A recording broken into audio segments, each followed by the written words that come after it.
Okay. Hi, everybody. Let me get this going. All right. So, snow day, unexpectedly, but I still want us to keep working through our terminology. So, hopefully, this little video lecture is useful and helpful for all of you. Um, you can work through these PowerPoints on your own and finish filling out the term sheet on your own if you want, but I think it'll be helpful just to hear some of my explanations. So you will definitely still want to watch this video as you work through these things. So last week, we made it through the beginning of this PowerPoint. We were talking about the basic rhetorical situation, consists of these three parts here: the author, the purpose, and the audience.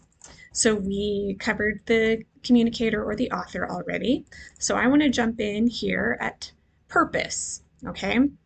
Um, because we were at the very end of class here, so not sure how much of this you got, but um, the big rhetorical purpose is generally persuasion. We talked about how that shorthand definition of rhetoric is the art of persuasion.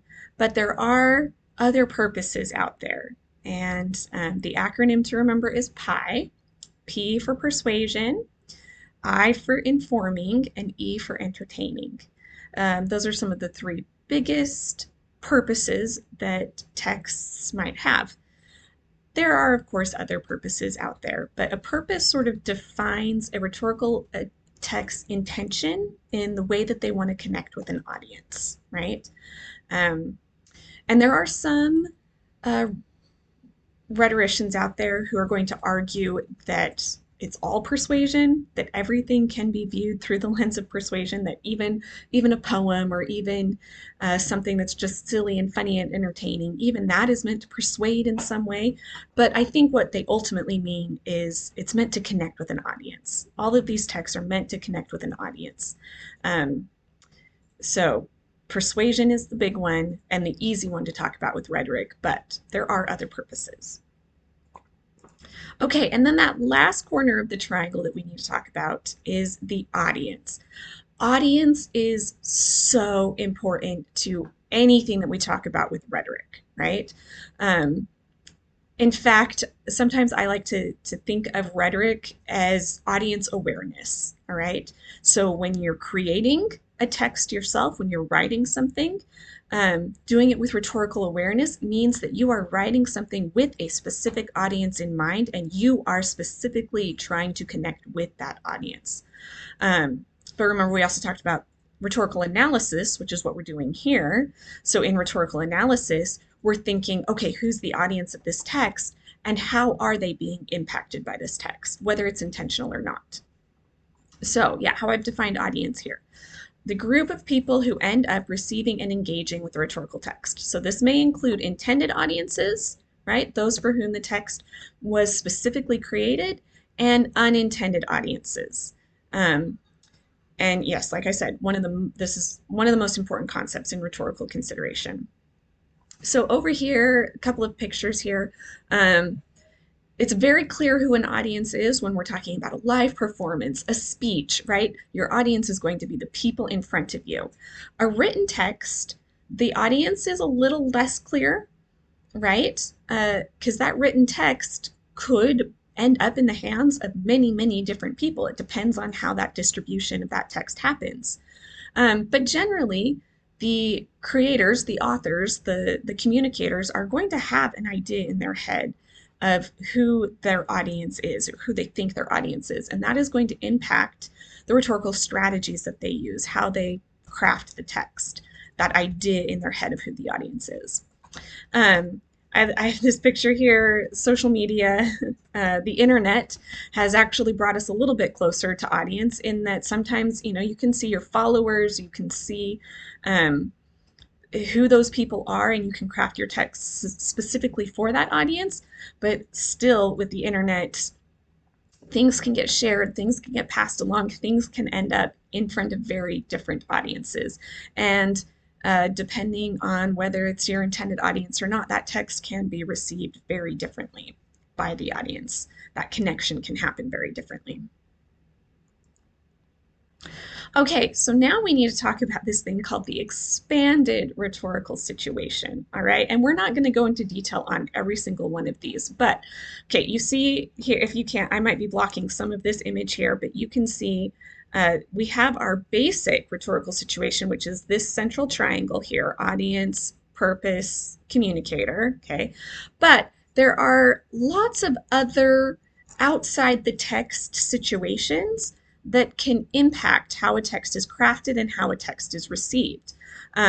So lots of these things include, you see here, we've got genre, modality, is this a visual text? Is this a written text? Is this involve sound and image? How it's circulated, the medium. Um, so I only want to talk about a handful of these, and actually exigence is the one that I want to talk about the most. Is that the next one? Yes. So exigence.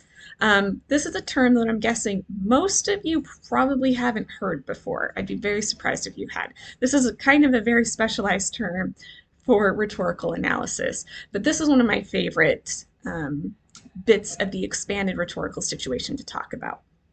And basically, exigence is the occasion that a text happens in. Um, so, another way of defining it is the need or the timeliness of the rhetorical text, right? So, when you're analyzing the exigence of a rhetorical text, you're asking, why was it produced at this moment? What was it about the moment that led to the production of this text? Why was the this argument or this message needed at this time, or why was it felt that it was needed at this time? And I think one of the easiest ways to talk about exigence or the occasion is definitely social media. Social media makes exigence really clear how it works in a text. So these I have here two of my own posts from several years ago from my personal Instagram account. And both of these pictures, you'll notice, are very, I guess time sensitive would be the word, right? So this first picture here is my oldest son on his first day of second grade. So yeah, this is several years old at this point. First day of second grade. So I'm guessing that some of you participated in this tradition when you were in grade school. But as a mom, every August through September, my Instagram feed blows up with pictures that look just like this, with all of these other moms out there posting these first day of school pictures of their kids. And um,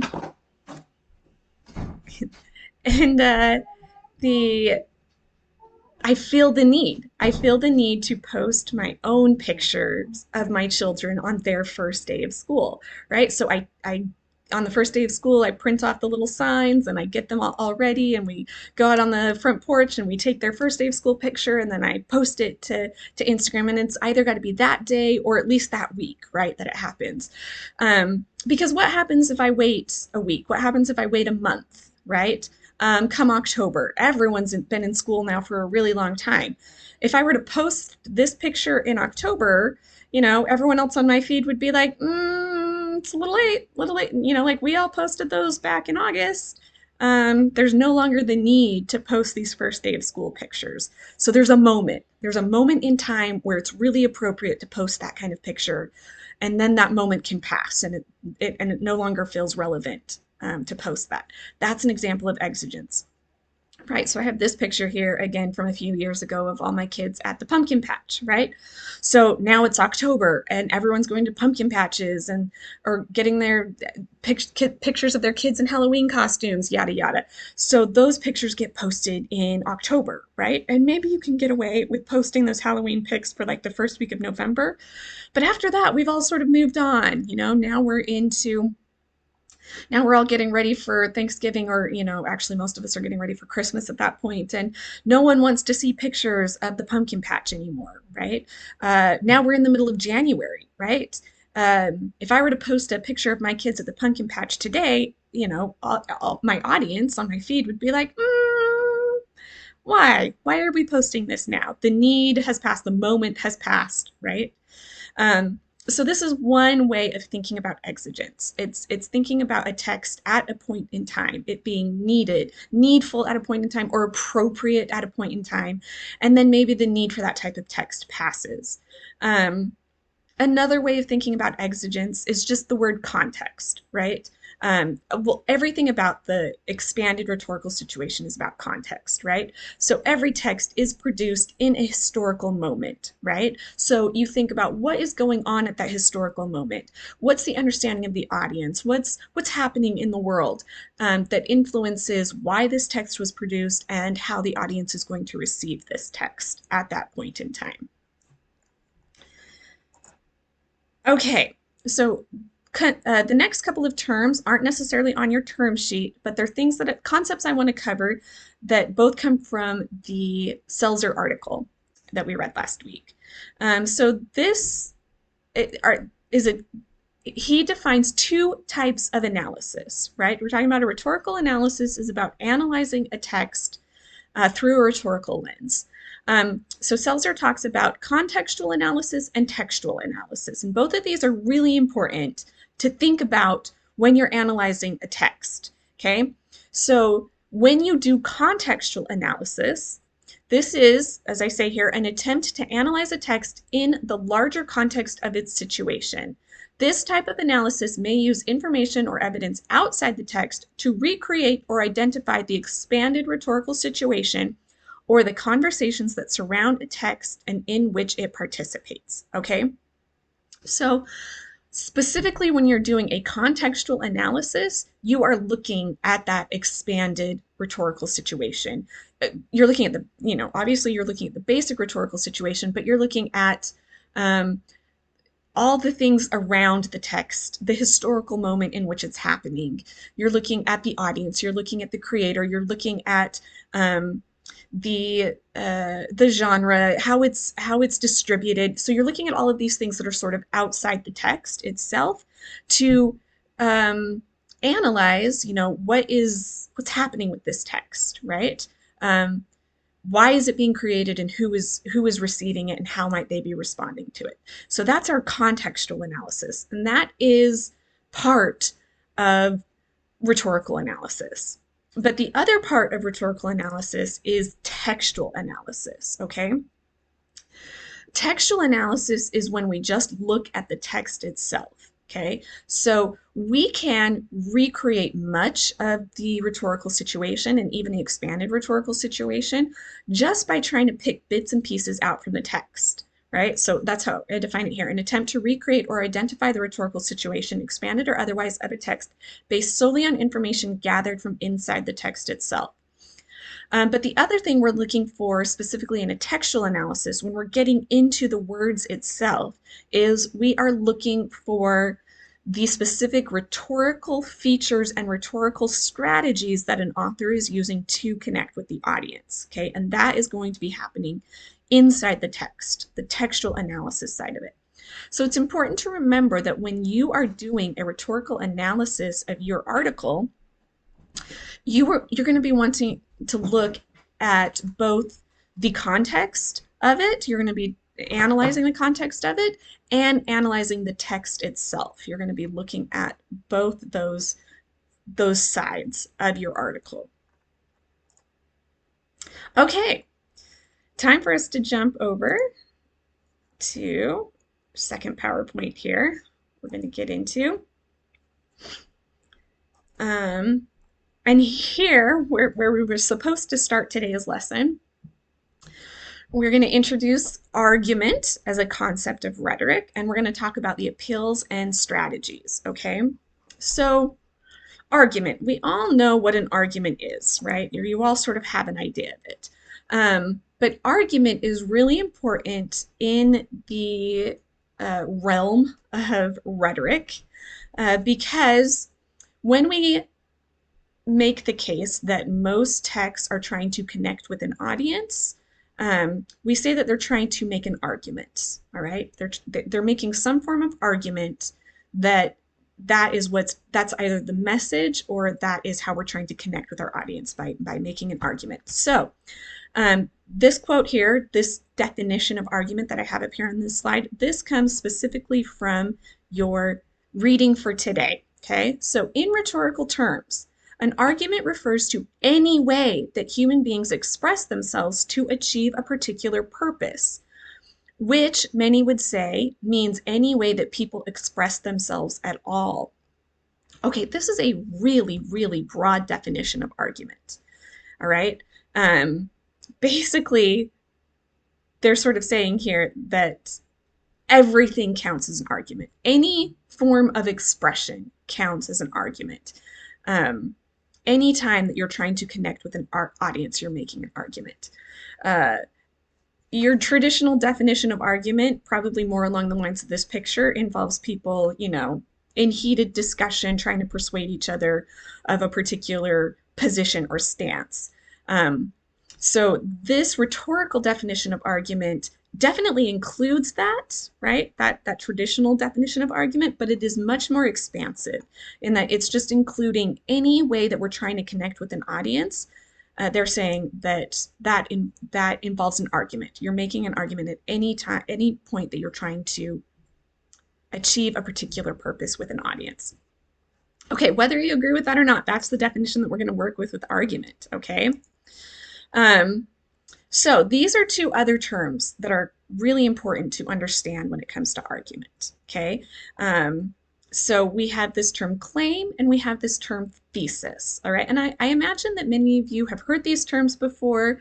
I imagine that many of you have been asked to write thesis papers before, papers with thesis statements.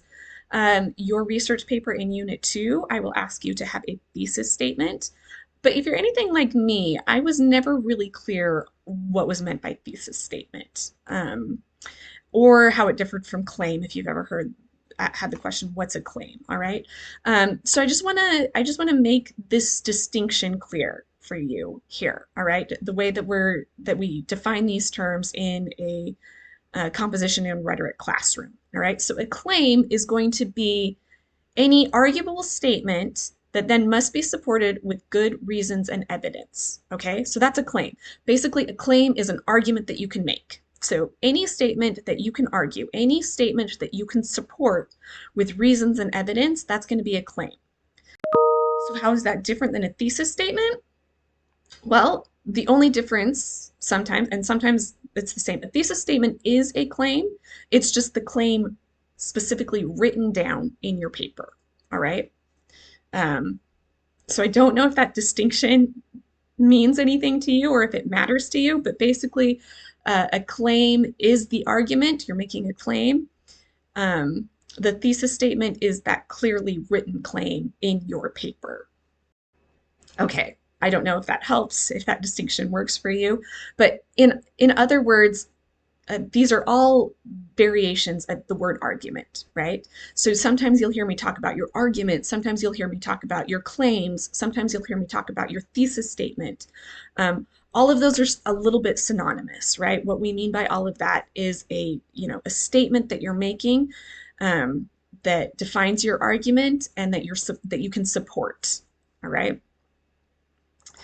Counter argument. Counter argument is a concept that I definitely want to bring up and discuss because counter argument is going to be a very important part of building your argument when we get to our research papers in Unit 2.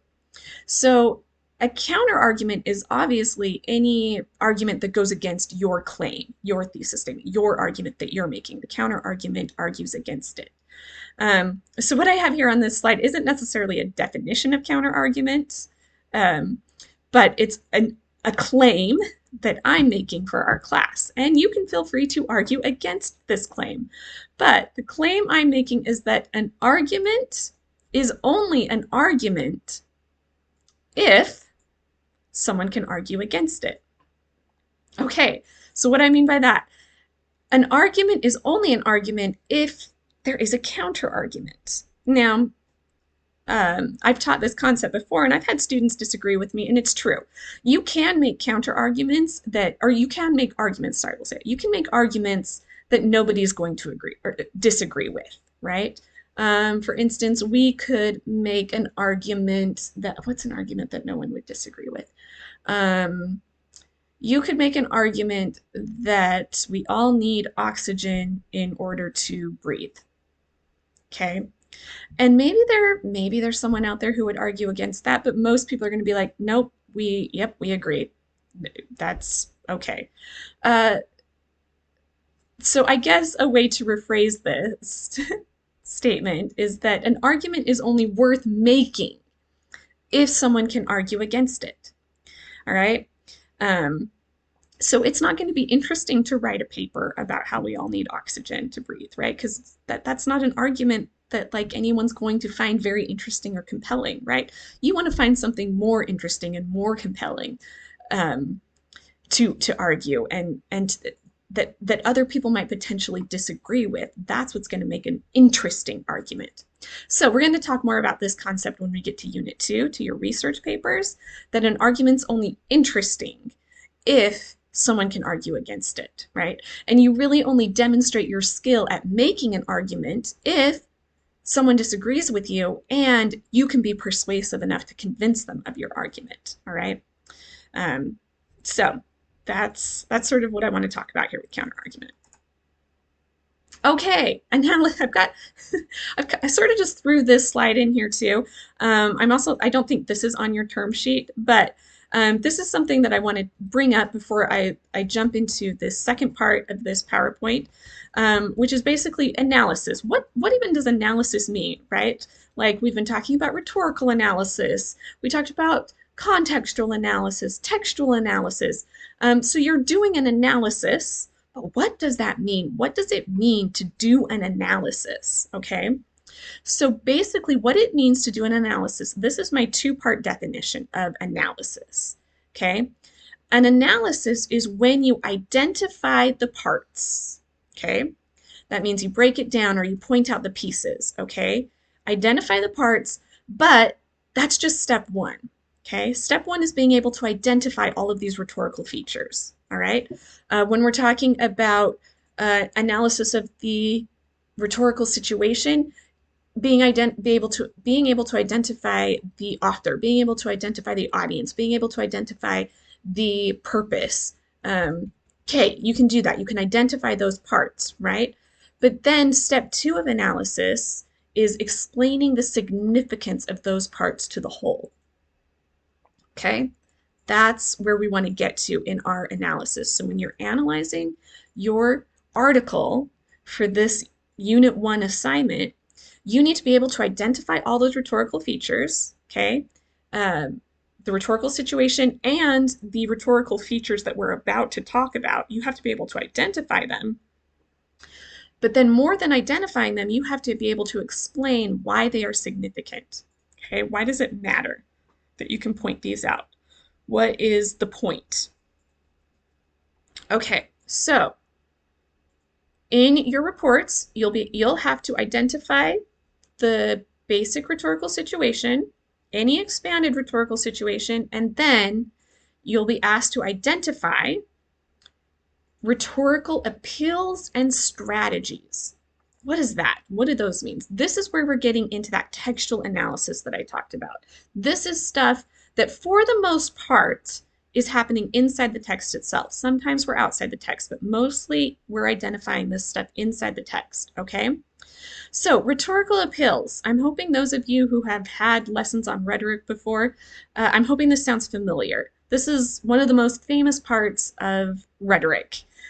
These are terms that were devised by Aristotle like 4,000 years ago, right? So these terms have been around forever. But they're really, really effective terms, which is why we're still using them, okay? So the three major rhetorical appeals are ethos, pathos, and logos, all right? And what is that? What are these? What are these appeals? We're gonna talk about each of these three. But the way that I want you to think about these appeals is these are sort of three broad categories or major ways of connecting with an audience, okay? So most rhetorical strategies, okay, we're going to get into nitty-gritty rhetorical strategies and what I mean by that. But most rhetorical strategies attempt to appeal to an audience through one of these major categories, all right? Um, so you can think of you can think of ethos, pathos, logos up here as like three major strategies or three major categories, and then we can when we find strategies underneath them, we'll think about the strategies as, oh, this strategy is making an appeal to pathos. This strategy is making an appeal to logos. All right. But now again, what do these mean, right? What does ethos, pathos, and logos even mean? Let's start with ethos, okay? So the key terminology here is credibility or trustworthiness, all right? So an appeal to ethos is all about getting your author or getting your audience to feel like your author of a piece or the message of the piece is credible and trustworthy, all right? So part one here on ethos, our first slide here, um, one way to appeal to ethos, right? And this is happening outside the text. So this is more of a contextual um, analysis piece than a textual one. But when we're looking at the author, we're looking at what are their credentials, what is their position, what is their status, right? And all of those things help to establish an appeal to ethos with the audience. All right. So I've got three pictures over here to sort of demonstrate what I mean, right? So right here we've got some scientists in lab coats, right? Um, so if these guys are our authors of the article that we're reading, we're going to feel like, oh yeah, we can trust them. These guys have credentials, right? These are scientists. They're probably PhDs. They know what they're doing, right? That whatever numbers, letters, whatever that follow after someone's name in a title page, it means, oh, they've got some degrees, they've got some credentials. This is a person that can be trusted, right? So that's an appeal to ethos, right? That they are, endowed with some sort of authority, um, or have this knowledge base that means that they are credible and we can trust what they say. So we can also look at someone's position in society or in the world, right? So I have the title CEO here. That's going to be the head of a company, right? So someone in that sort of position is going to be someone that maybe we trust a little bit more. As being like, oh, someone like they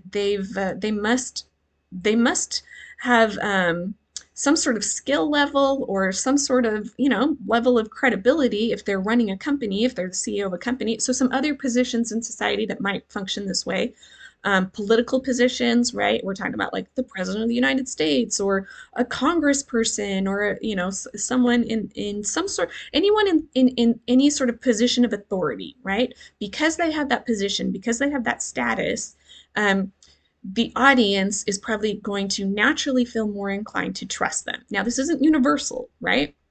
There's going to be some positions that we find that, or some people who have these positions that we just don't trust regardless, right? Um, but by and large, generally, when someone holds a position in society like this, we tend to find them more credible or trustworthy than someone who doesn't hold a position like this. Okay. And then a final appeal to ethos that I want to talk about is what's going on in this picture right here. If you're unfamiliar with who this is Brad Pitt. So we have an actor, right, who's being used to sell perfume. Now, why is he being used to sell perfume? Does Brad Pitt himself actually know anything about perfume? Does he know how to make perfume, right? Is he any sort of credible authority on perfume?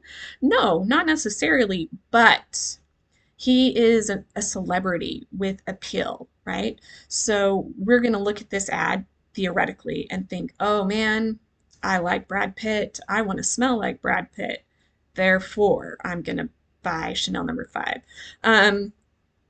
It depends on the celebrity, right? It depends on how much you like the celebrity.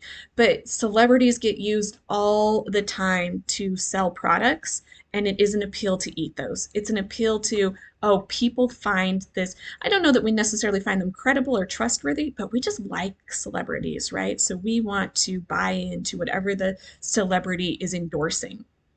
Um, This type of appeal to ethos is influencer culture. All right. So the entirety of influencer culture is all about this appeal to ethos. Okay. We come to whether they are whether they're credible or not, whether they're actually trustworthy or not. Influencers build up a brand, they build up an image, they build up connections with their audience, and their audience likes, they find them likable, they find them, maybe they do find them trustworthy, maybe they actually are knowledgeable, I don't know, but mostly it's about really liking that person and therefore allowing yourself to be influenced by them. That is how the appeal to ethos works, right? Okay.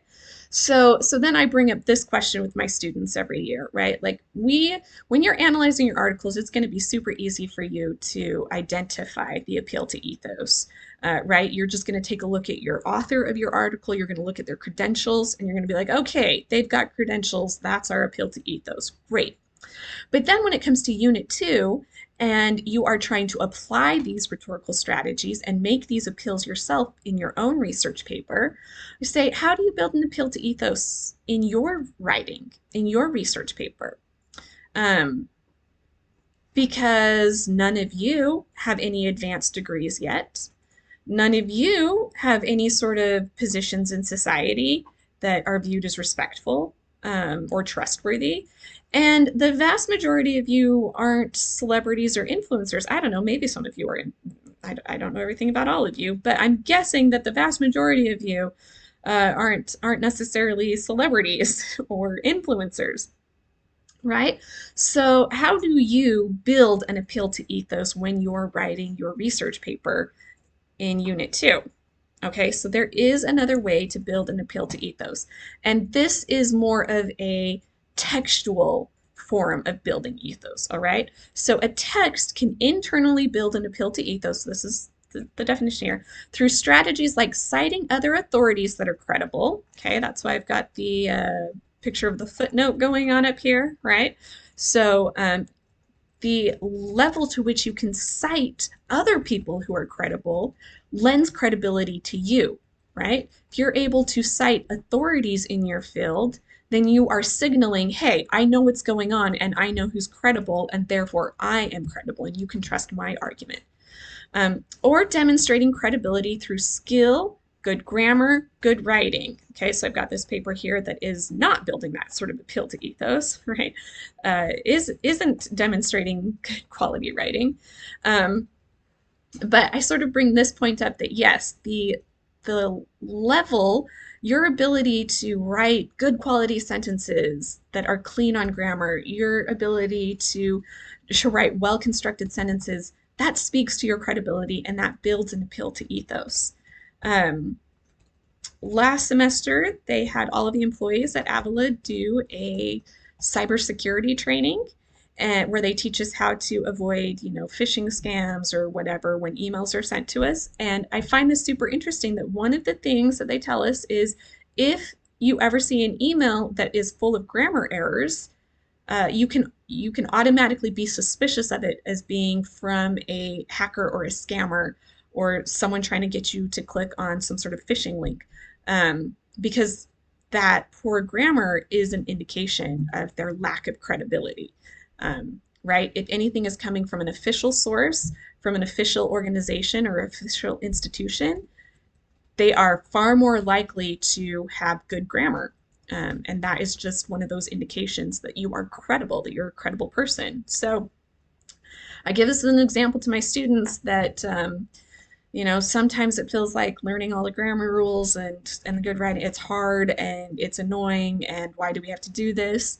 Well, it's how you make yourself appear credible in today's society and in today's world, right? If you want your ideas to be taken seriously, if you want to be considered trustworthy and knowledgeable, you make yourself appear more credible, the more correct, according to standard English, that your writing is. So that's a way to build an appeal to ethos without having any credentials on your name. All right, so let's talk about an appeal to pathos. Okay, so pathos, the key word here is emotion.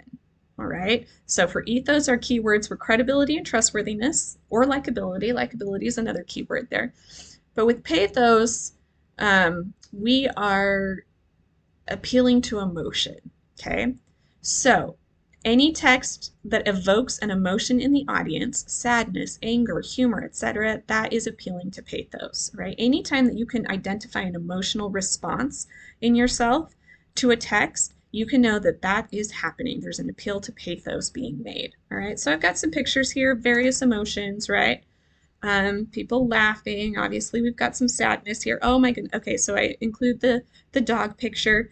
Doesn't that just tug at the heartstrings right there, right? Like, so you think of those really sad um, pet shelter, animal shelter commercials that are trying to get you to adopt a pet, and they show you all of these really sad pictures of pets. You know, that's tugging at your heartstrings. They are building an appeal to pathos, trying to appeal to their audience through emotion. Okay, emotion may be our key word, but there's another really fundamental um, part of the appeal to pathos that we need to understand. Okay, and this is the quote directly from the Selzer article that he talks about. An appeal to pathos is the persuasive reasons in an argument that derive from a community's most deeply and fervently held values. Okay, right? So this is part of an appeal to pathos. This is a really important part of the appeal to pathos that's a little bit trickier to identify than just emotions, right? An emotional response, but it's tied into emotions. But it's more about tapping into deeply held values. Okay, so anytime a text is really trying to connect with its audience through this sense of deeply held community values, that is also an appeal to pathos. Okay, so I have a handful of pictures here to sort of highlight what that might look like, right? So an American flag, patriotism, right? Patriotism is sort of like a deeply held value in certain communities, and that can stir some strong emotions. So if you have a text that's maybe making you feel patriotic or feel something strongly that way, that would be an appeal to pathos. So another community value might be something along the lines of we've got some service going on here, or if they're planting a tree, so this is environmental work, right? Like, so protecting the environment, that might be considered certain communities' deeply held value, very important value to certain audiences. So any sort of text that's tapping into that would be an appeal to pathos.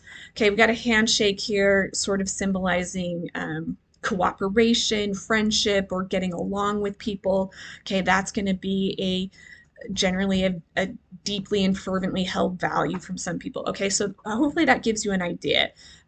These are maybe a little bit harder to pick out than some of the more obvious emotions, but any sort of text that is tapping into a sense of, oh yeah, this is something that I really strongly value, or that a community really strongly values, that is also part of the appeal to pathos. Okay, and finally, I want to talk about the appeal to logos. All right. Um, so our key word here is logic.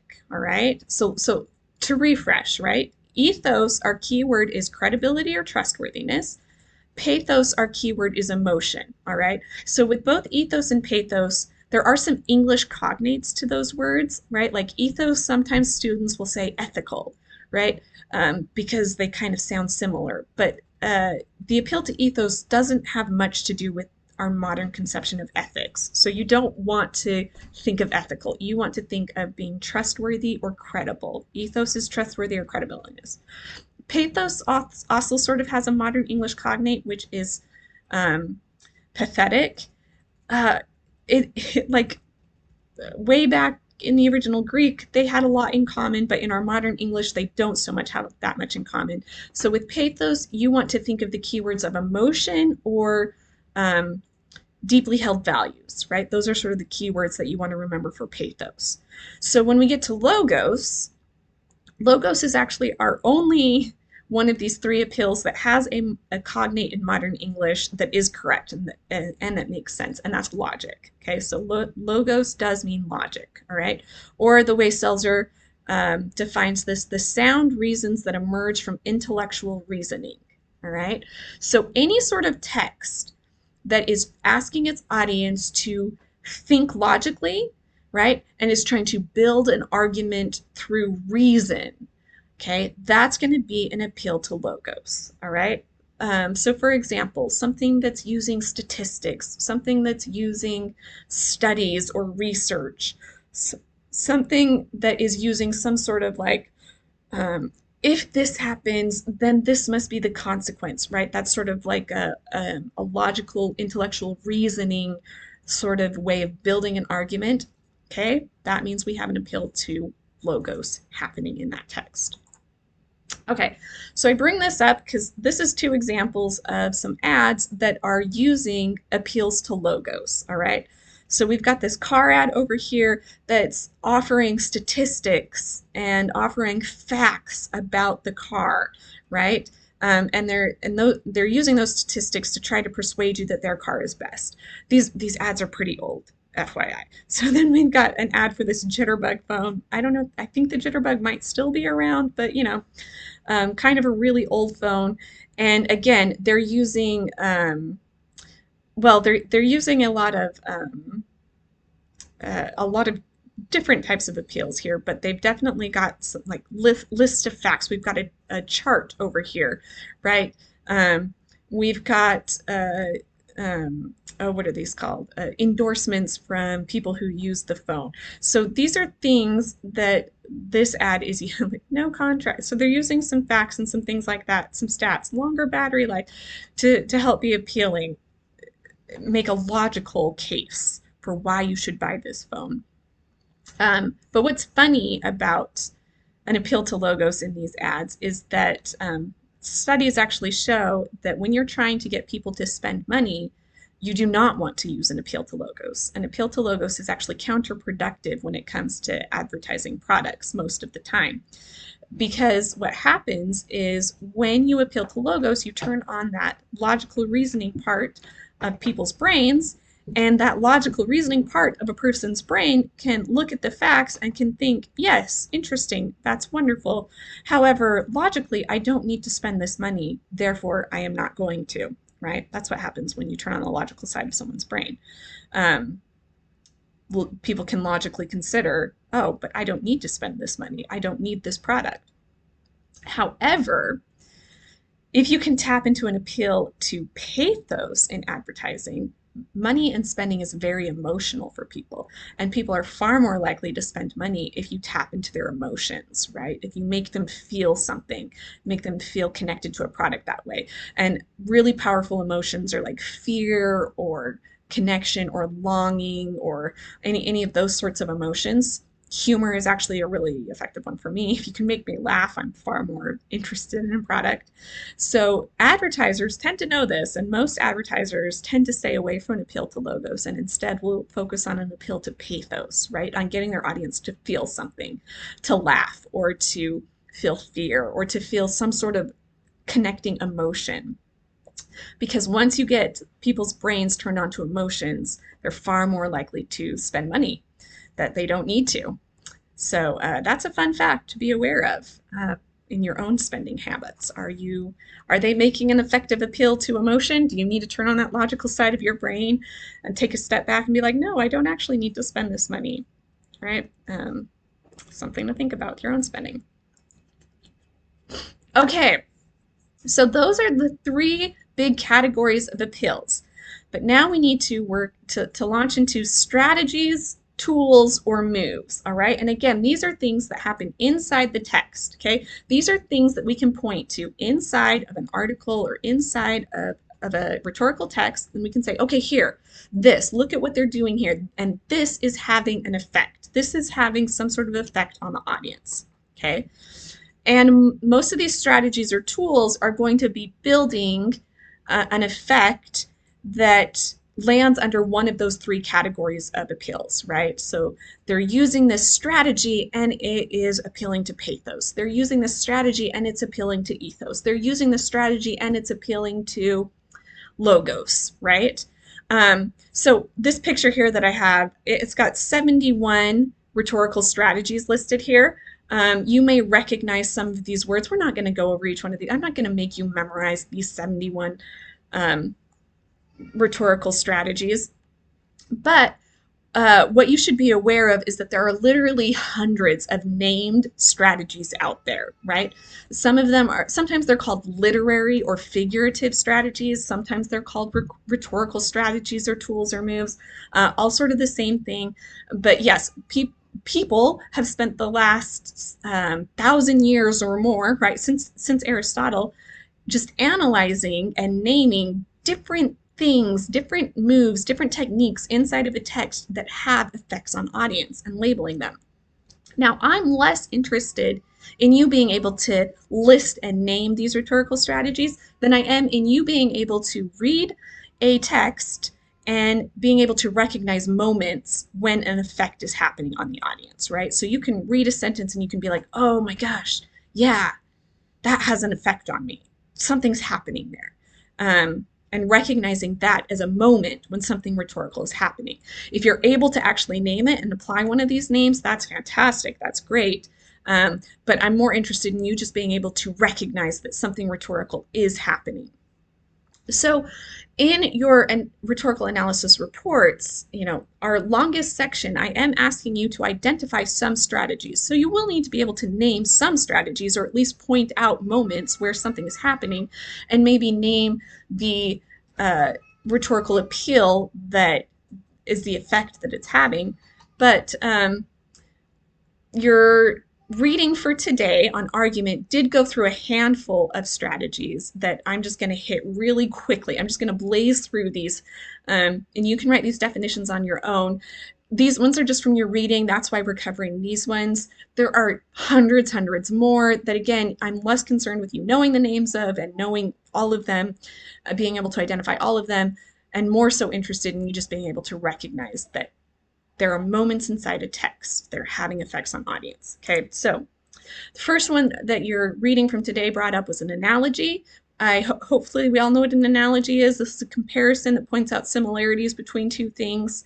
So in an argument, analogies can demonstrate that what is true in one case can be true in another, usually more complicated case.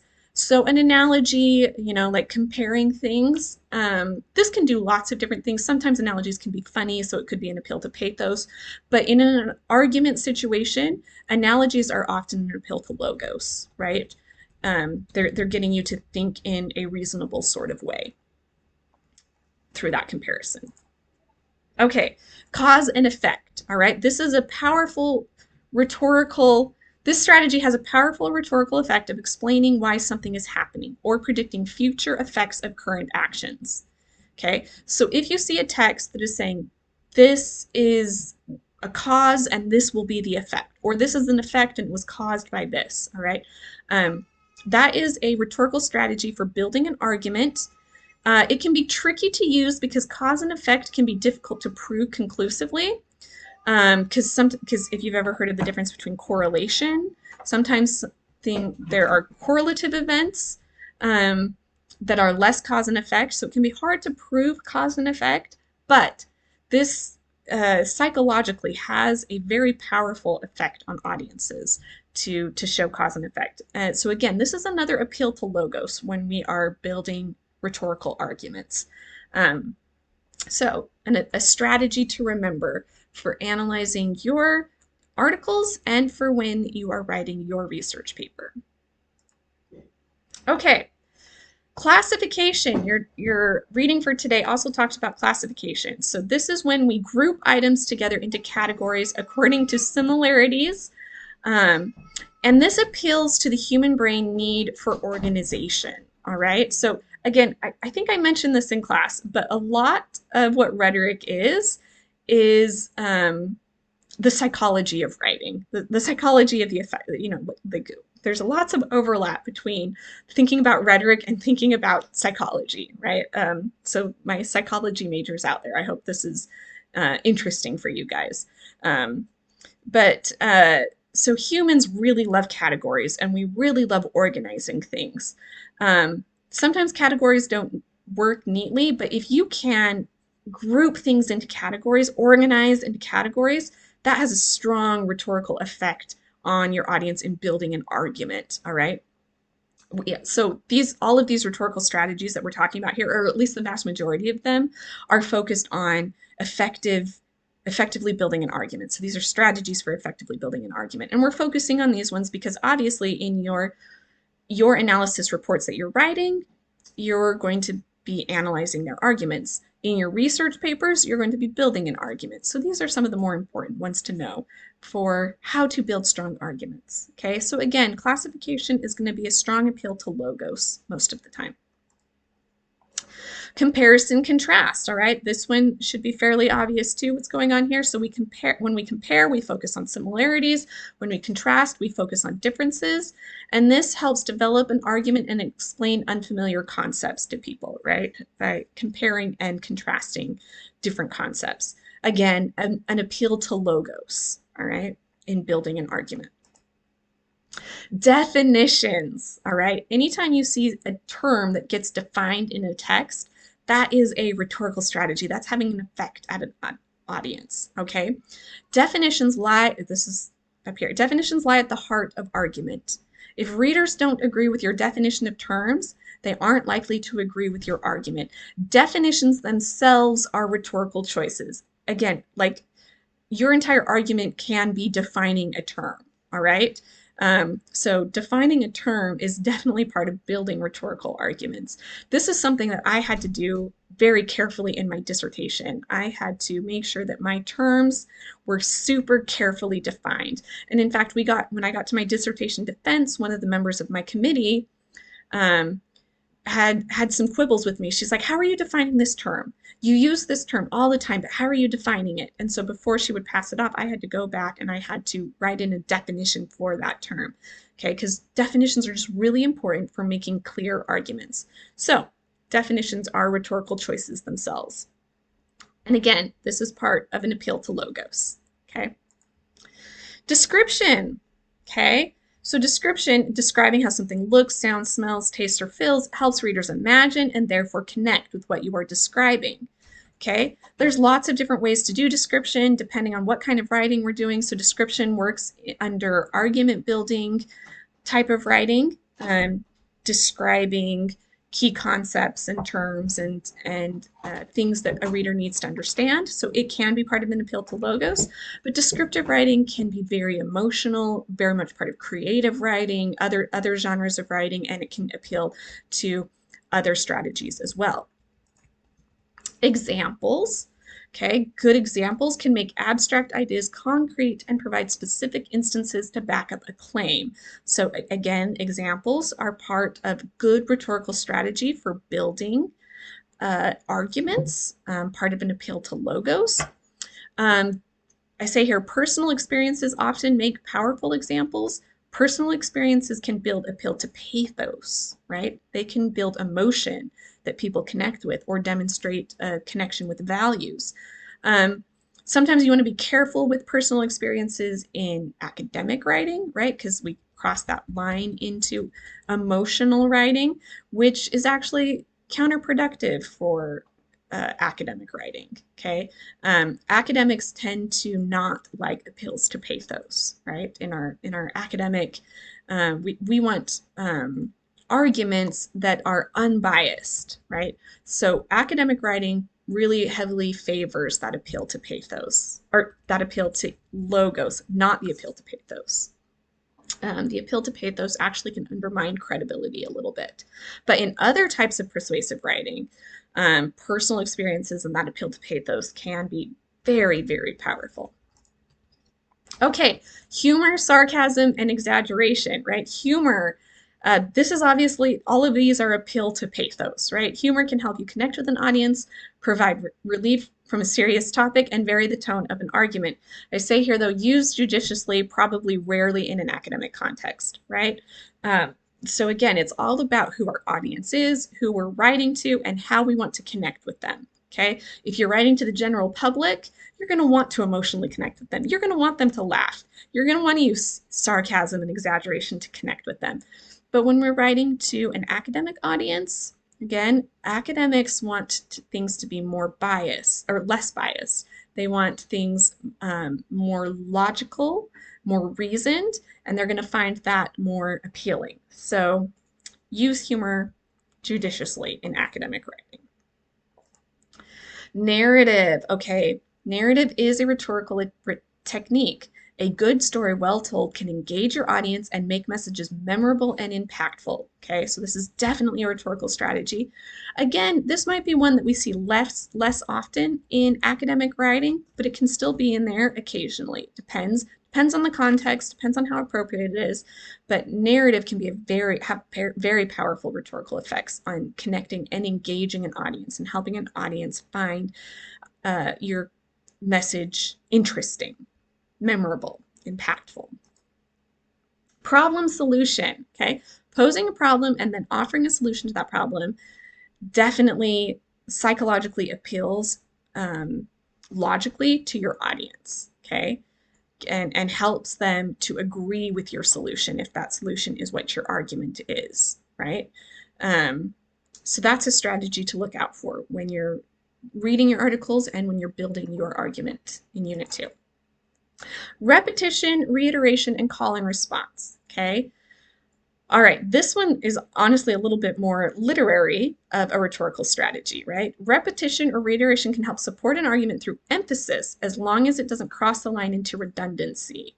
This is something we'll see some examples of when we start looking at example text. We'll see how repetition can work effectively. But right, you don't want to cross that line into being redundant, into repeating yourself too much. But you want to drive a point home. You want to drive an idea home. You want to make sure that your audience really understands what you're saying. Sometimes repetition can be very, very powerful. Okay, this last one, I debated whether to include it or not, but it's included in your reading for today, so I thought we may as well cover it. This is a strategy called signifying. This one is far more literary. You'll see this in literary text. I have in parentheses here signifying. Okay, so the definition, the strategy of underscoring something true or important through humor and indirection. Okay, this strategy was popular in African American literature of the 20th century. That's where this strategy gets talked about most frequently. So a simple example of this strategy is insulting someone to show them affection, right? That's anyway. I feel like this is this strategy was just not a typical strategy for your book to bring up in regards to building an argument, because you're probably not going to want to do this in your academic writing. You're probably not going to find this strategy in any of your academic writing. You are going to find this strategy in African American literature of the 20th century. But it's kind of a fun strategy just to know about that your text mentions or brings up for some reason. Anyway, the point being just that there are so many different ways. This is just a small handful, a small sliver of strategies that can build appeals, that build ways to connect to an audience. Okay, anything that's having that sort of psychological effect on your audience, anything that's getting your audience to respond or engage or connect with your text in some way, those are rhetorical strategies. And they're usually working under the umbrella of one of the appeals, the appeal to pathos, the appeal to ethos, or the appeal to logos. All right. We're going to continue talking about this in class, but hopefully this video was helpful for you in understanding a little bit more the terminology here and how these concepts are working. And we're going to keep working with this in class. And looking at examples of actual texts and analyzing how to find these things in texts themselves. So if you have any questions or if you still feel like you're confused, don't worry. We're still going to keep working through this.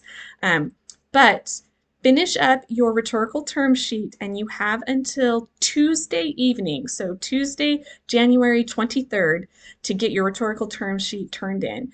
And again, if you're confused about anything or if you have any questions, feel free to email me and I'll help you via email with anything that I can. On Wednesday, hopefully we'll have class Wednesday. Wednesday is when your topic proposals are due, so don't forget about that. You've got to have your narrow topic for what you want to study this semester. What academic conversation are you going to join this semester? So don't forget about that before class on Wednesday.